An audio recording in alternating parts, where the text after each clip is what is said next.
Dengan perolehan 12 kursi di DPRD Provinsi Sumatera Selatan, suara Partai Golkar menjadi perebutan bakal calon gubernur Sumatera Selatan antara Heri Amalindo dan Popo Ali, serta Mawardiya dan R.A. Anita Nuringhati.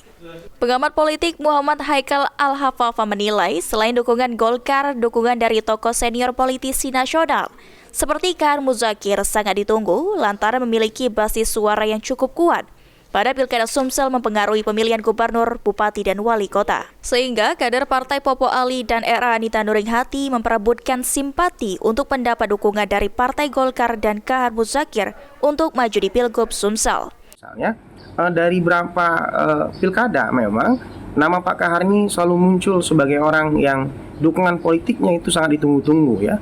Sehingga ada faktor lain di luar daripada dukungan partai, yaitu dukungan Pak Kahar sendiri sebagai politisi senior di internal Partai Golkar.